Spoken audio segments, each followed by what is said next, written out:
আমি জাহানারা আক্তার, প্রভাষক হিসাব বিজ্ঞান, বিরামপুর সরকারি কলেজ। আসসালামু আলাইকুম। অনলাইন ক্লাসে তোমাদেরকে স্বাগতম। আজকের বিষয় হচ্ছে হিসাব বিজ্ঞান প্রথম পত্র। গত অনেক দিন থেকে তোমাদের সাথে ক্লাস হচ্ছে না, কারণ 1 তারিখ পর্যন্ত কলেজ বন্ধ ছিল। তারপর অসুস্থতাজনিত কারণে আমি ক্লাস গ্রহণ করিনি। আজকে আমাদের বিষয় হচ্ছে ডেবিট ক্রেডিট নির্ণয়। গত ক্লাসে তোমাদেরকে ডেবিট ক্রেডিট কিভাবে ডেবিট ক্রেডিট নির্ণয় করা যায়, আজকে সেটি আবার পুনরালোচনা করব। আজকে ডেবিট ক্রেডিট নির্ণয়ের 2টি পদ্ধতি আছে। একটি পদ্ধতি হচ্ছে প্রাচীন পদ্ধতি বা সনাতন বা প্রচলিত পদ্ধতি, আরেকটি হচ্ছে আধুনিক পদ্ধতি। প্রচলিত পদ্ধতিতে তোমরা জানো হিসাবকে কয় ভাগে ভাগ করা যায়। সনাতন পদ্ধতি থেকে 2 ভাগে ভাগ করা যায়। ওর মধ্যে একটা হচ্ছে ব্যক্তিবাচক। ব্যক্তি যদি কোনো সুবিধা গ্রহণ করে তাহলে হচ্ছে ডেবিট, আর ব্যক্তি যদি কোনো সুবিধা প্রদান করে তাহলে হচ্ছে ক্রেডিট। এই হচ্ছে 1 নাম্বার। 2 নাম্বার হচ্ছে সম্পত্তিবাচক এবং নামিক হিসাব। সম্পত্তিবাচকে কি আসে? সম্পত্তি যদি আসে বা বৃদ্ধি পায় ডেবিট, আর সম্পত্তি যদি হ্রাস পায় বা চলে যায় ক্রেডিট। এখন এটাই আবার 2টা ভাগে ভাগ করা যায়। এটা হচ্ছে নামিক হিসাব। নামিক হিসাবকে আবার 2 ভাগে ভাগ করা যায়। সেটা হচ্ছে আয় এবং ব্যয়। ব্যয় বৃদ্ধি পেলে ডেবিট, ব্যয় হ্রাস পেলে ক্রেডিট। আয় এর উল্টা, আয় বৃদ্ধি পেলে ক্রেডিট, হ্রাস পেলে ডেবিট। এই হচ্ছে সনাতন পদ্ধতিতে ডেবিট ক্রেডিট নির্ণয়। যেহেতু আমরা আধুনিক যুগের স্টুডেন্ট, আমরা আধুনিক যুগে বসবাস করতেছি, সেজন্য আমাদেরকে আধুনিক পদ্ধতিতে আমরা জানবো কিভাবে হিসাব ডেবিট ক্রেডিট নির্ণয় করা হয়। আধুনিক পদ্ধতিতে হিসাবকে 5 ভাগে ভাগ করা যায়। এক হচ্ছে সম্পত্তিবাচক। সম্পত্তিবাচকে সম্পত্তি বৃদ্ধি পেলে ডেবিট, সম্পত্তি হ্রাস পেলে ক্রেডিট। 2 হচ্ছে ব্যয়বাচক। ব্যয় বৃদ্ধি পেলে ডেবিট, ব্যয় হ্রাস পেলে ক্রেডিট। 3 হচ্ছে আয়বাচক হিসাব। আয় বৃদ্ধি পেলে ক্রেডিট, আয় হ্রাস পেলে ডেবিট। দায়বাচক হিসাব। 4 নাম্বার হচ্ছে দায়বাচক হিসাব। দায়বাচক হিসাবে কি হয়?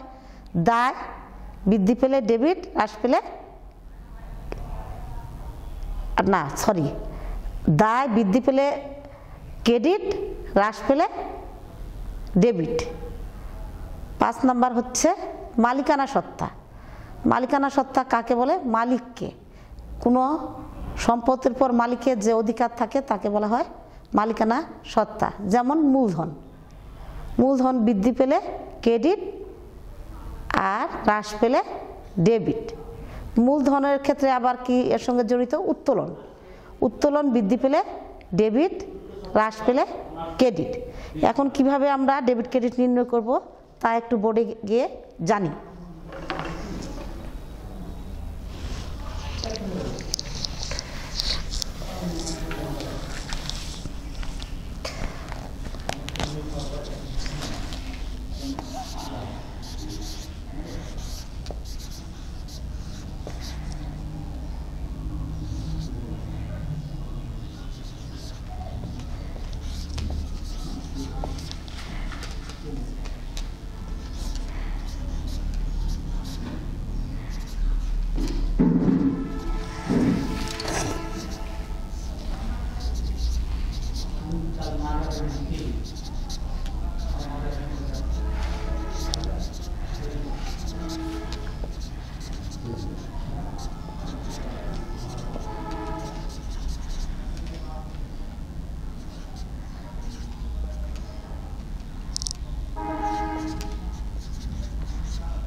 দেখো দেখো তোমরা, জনাব সাকিব 2000 সালে 2020 সালে 1 জানুয়ারি তারিখে 1 লক্ষ টাকা নিয়ে ব্যবসা শুরু করেন। এখন দেখো আমরা এখানে কিভাবে ডেবিট ক্রেডিট নির্ণয় করব।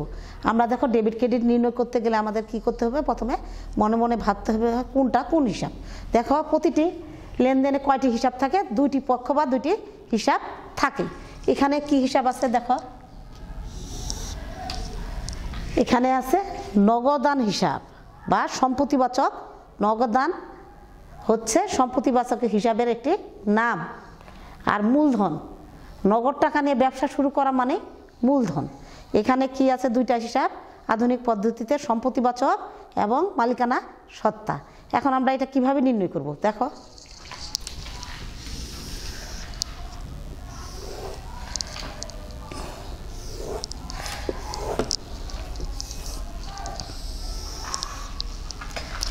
তারিখ, হিসাব খাত, ডেবিট ক্রেডিট আর কারণ। দেখো তারিখ হচ্ছে 2020 সালের জানুয়ারি 1। দেখো এখানে আমাদের কি হিসাব আছে, প্রথমে আছে নগদান। নগদ কি, এখানে কি লিখবো, নগদান হিসাব। হ্যাঁ, ডেবিটে কত আছে, 1 লক্ষ। হ্যাঁ, আর কারণ সম্পত্তি বৃদ্ধি, সম্পত্তি বৃদ্ধি। দেখো হিসাবের কারণ, ডেবিট হওয়ার কারণ কি, সম্পত্তি বৃদ্ধি পেয়েছে। আর ক্রেডিট কি, মূলধন। মালিকানা সত্তায় কি, মালিকানা সত্তা বৃদ্ধি পেলে ক্রেডিট। মালিকানা সত্তার নামটা হচ্ছে মূলধন। দেখো মূলধন,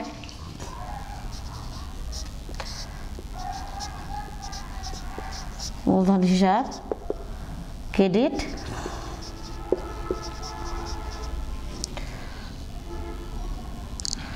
এর কারণ হচ্ছে মালিকানা সত্তা বৃদ্ধি।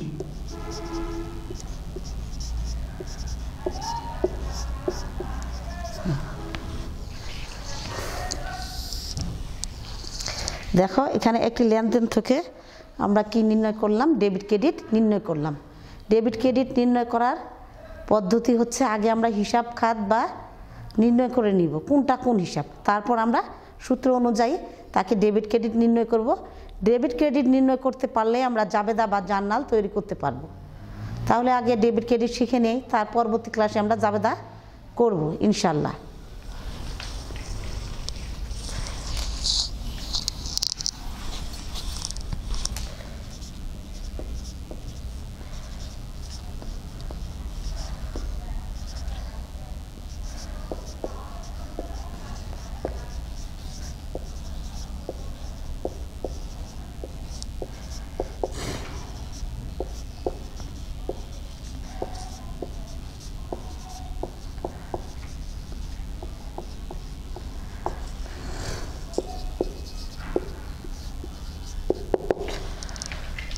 দেখো পরবর্তী লেনদেন হচ্ছে সোনালী ব্যাংকে হিসাব খোলা হলো।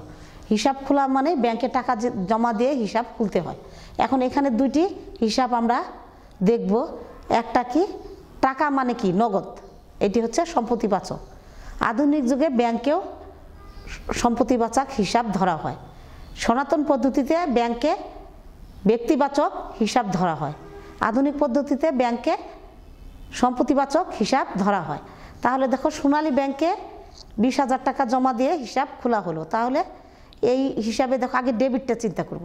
দেখো সোনালী ব্যাংক টাকাটা গ্রহণ করছে, সোনালী ব্যাংকের সম্পত্তি বৃদ্ধি পেয়েছে।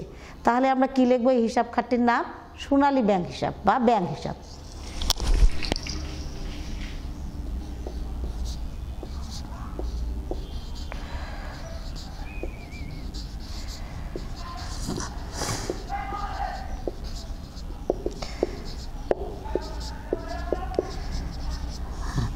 আরেকটি হিসাব খাতা আছে, এটি হচ্ছে নগদ।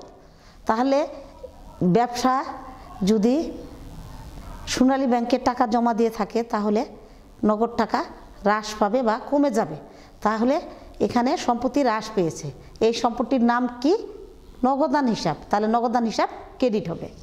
নগদান হিসাব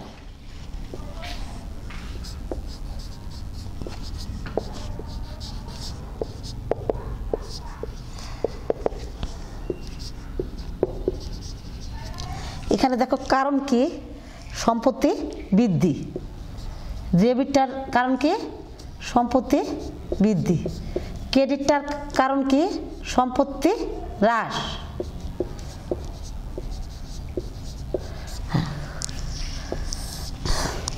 তাহলে দেখো সোনালী ব্যাংক ডেবিট হলো, নগদান ক্রেডিট হলো। কারণ কি? সোনালী ব্যাংক সম্পত্তি বৃদ্ধি পেয়েছে, সোনালী ব্যাংক ব্যাংকে টাকা বৃদ্ধি পেয়েছে, আর নগদ টাকা হ্রাস পেয়েছে বা কমে গেছে। এখন দেখো আরেকটি লেনদেন দেখি আমরা।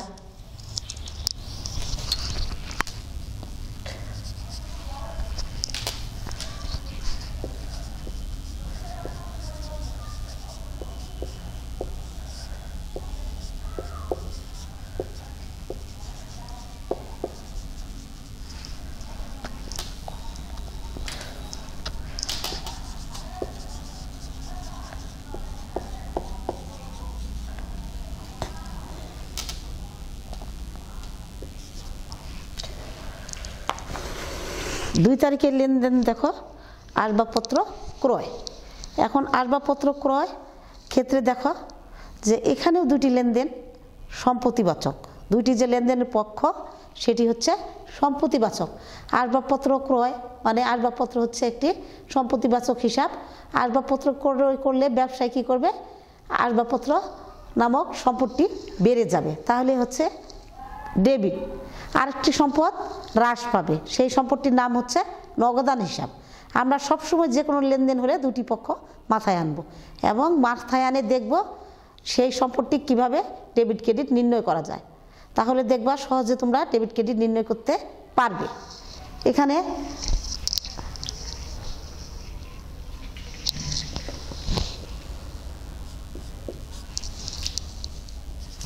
দেখো 3 তারিখের লেনদেনে একটি সম্পত্তি বৃদ্ধি পেল, সেই সম্পত্তি হচ্ছে আসবাবপত্র ডেবিট, নগদান ক্রেডিট।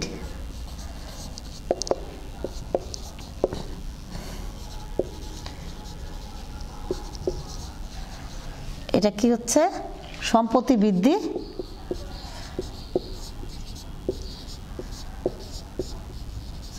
সম্পত্তি হ্রাস।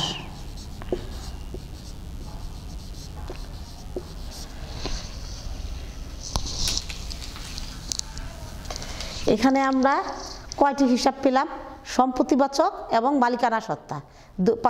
আধুনিক হিসাবের দুইটি হিসাব আমরা এখানে নির্ণয় করলাম, ডেবিট ক্রেডিট নির্ণয় করা হলো। এখন দেখো ব্যয়বাচক হিসাবের একটি নেই, চিন্তা করি কিভাবে ডেবিট ক্রেডিট নির্ণয় করা যায়। ব্যয়বাচক হিসাব একটা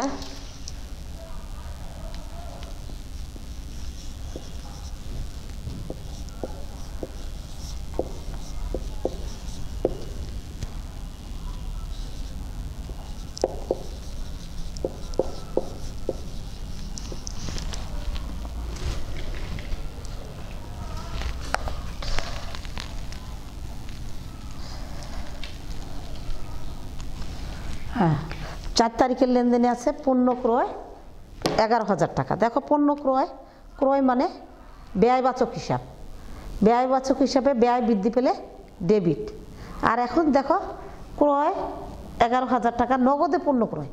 নগদে হলে নগদে পণ্য ক্রয়।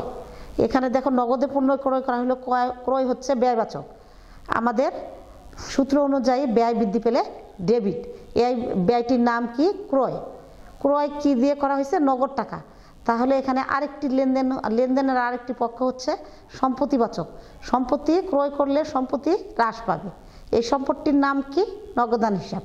এখন দেখো আমরা কিভাবে নির্ণয় করি। তাহলে পণ্য ক্রয়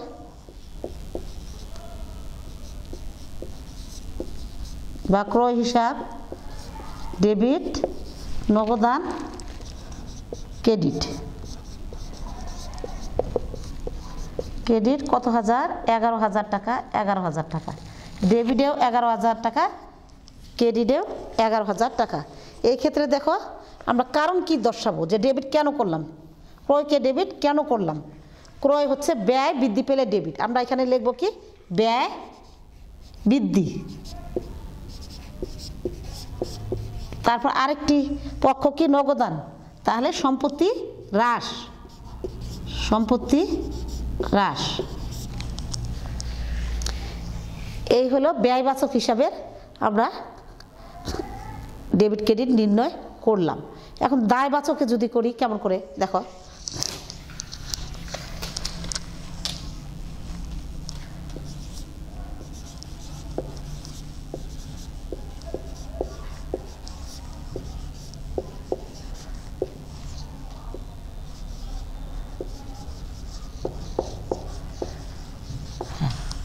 দেখো 7 তারিখের লেনদেন হচ্ছে ধারে পণ্য ক্রয়, তাহলে পণ্য ক্রয় এটাও একটা কি হচ্ছে ব্যয়বাচক। একটি পক্ষ হচ্ছে ব্যয়বাচক, আরেকটি পক্ষ হচ্ছে দায়বাচক। ধার মানে দায়, এই ধারটির নাম কি পাওনাদার বা প্রদেয় হিসাব। আধুনিক পদ্ধতি থেকে পাওনাদারকে কি বলে? প্রদেয় হিসাব। তাহলে আমরা এখানে দুইটি পক্ষ কিভাবে নির্ণয় করব দেখো, ব্যয় বৃদ্ধি পেলে ডেবিট, তাহলে ব্যয়টির নাম কি ক্রয়, আর দায় বৃদ্ধি পেলে ক্রেডিট, তাহলে এই দায়টির নাম কি প্রদেয় হিসাব।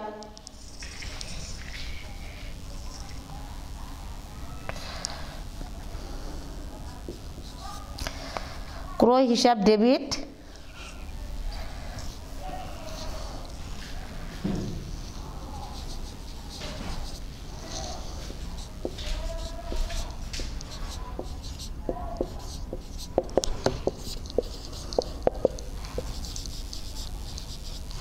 এখানে দেখো তোমরা ক্রয় হচ্ছে ব্যয়বাচক, ব্যয় বৃদ্ধি পেলে কারণটা আমরা কি দর্শাবো? ব্যয় বৃদ্ধি।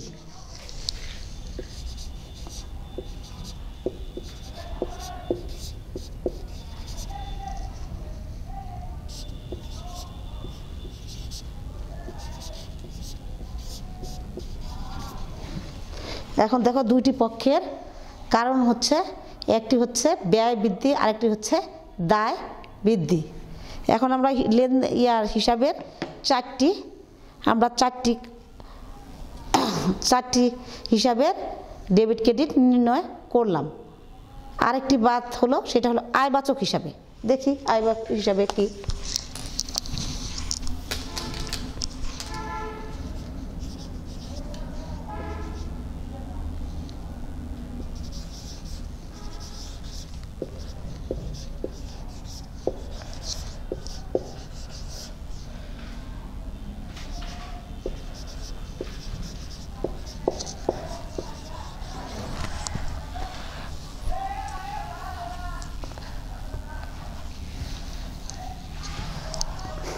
আয় ব্যয় হিসাবের আরেকটি লেনদেন আমরা দেখে নিই, ভাড়া প্রাপ্তি। ভাড়া পাওয়া গেল, তার মানে একটা ব্যবসায়ের আয় হলো। দেখো আয় হওয়ার ফলে এখানে ভাড়া পাওয়া গেল মানে নগদ সম্পত্তি বৃদ্ধি পেল। তাহলে যেটা ডেবিট সেটা আগে লিখে দিই, তাহলে নগদান হিসাব ডেবিট, আর ভাড়া প্রাপ্তি হচ্ছে আয়। আয় বৃদ্ধি পেলে কি হচ্ছে? আয় বৃদ্ধি পেলে ক্রেডিট।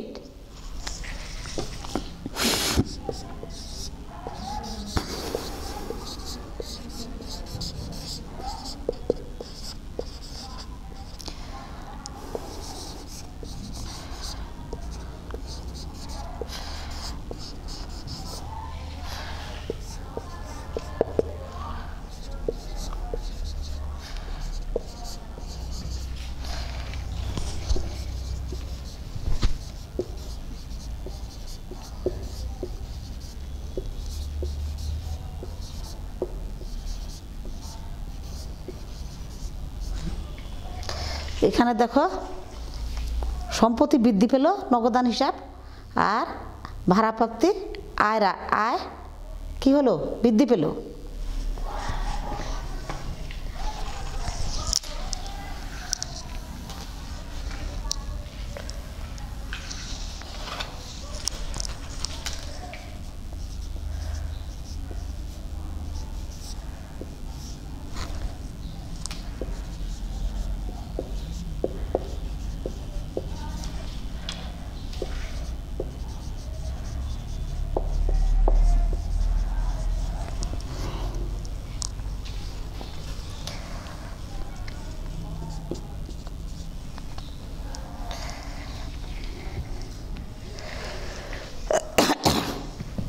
আরেকটি লেনদেন এখানে তোমরা দেখো, ব্যবসার জগতে অবশ্যই পণ্য ক্রয় বিক্রয় ছাড়া ব্যবসা হবে না, সেহেতু আমরা পণ্য বিক্রয় দেখানো হলো। পণ্য বিক্রয় কি দেখো, নগদে পণ্য বিক্রয় 15,000 টাকা।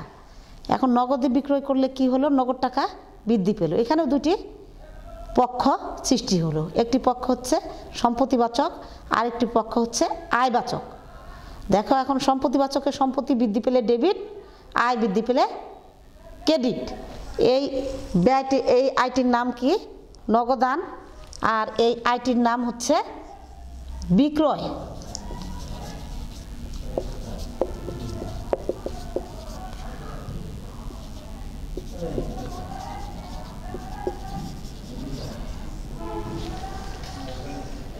এখন আমরা কি করলাম, মালিকানা সত্তা, সম্পত্তিবাচক, আয়বাচক, ব্যয়বাচক, দায়বাচক। এখন আমাদের একটা সেটা বাদ পড়ে গেছে, সেটা হচ্ছে উত্তোলন। মালিকানা সত্তার দুইটি থাকে, একটি হচ্ছে মূলধন, একটা হচ্ছে উত্তোলন।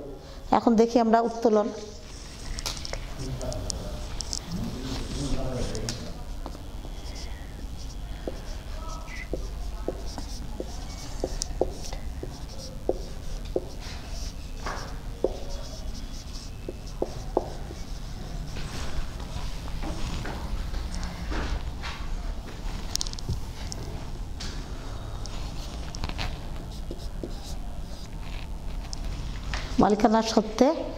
মালিকানা সত্তা হ্রাস পেলে ডেবিট, উত্তোলন করার ফলে মালিকানা সত্তা হ্রাস পাবে। এই হিসাবটির নাম কি, উত্তোলন।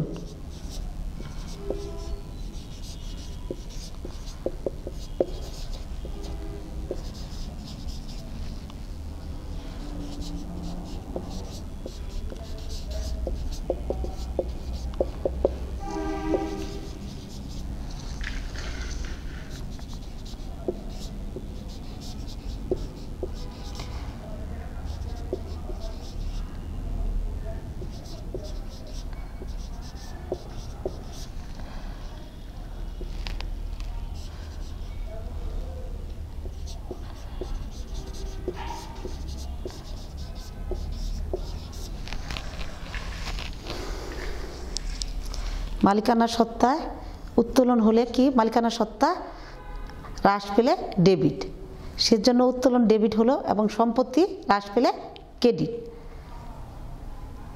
আজকের মতো আমার ক্লাস এখানেই শেষ করছি। আমরা এই 5টি হিসাব, একটি হচ্ছে সম্পত্তিবাচক, ব্যয়বাচক, আয়বাচক, দায়বাচক এবং মালিকানা সত্তা সম্পর্কে লেনদেনের কিভাবে ডেবিট ক্রেডিট নির্ণয় করা হয় তা হিসাবে আজকে ক্লাসে জানানো হলো। তোমরা পরবর্তী ক্লাসে আমি অঙ্ক শুরু করে দিব, জাবেদা নির্ণয় করব। তোমরা একটু এটি বই দেখবে কিভাবে ডেবিট ক্রেডিট নির্ণয় করা যায়। আজকের মতো এখানে শেষ করছি। আসসালামু আলাইকুম। এখানেই শেষ।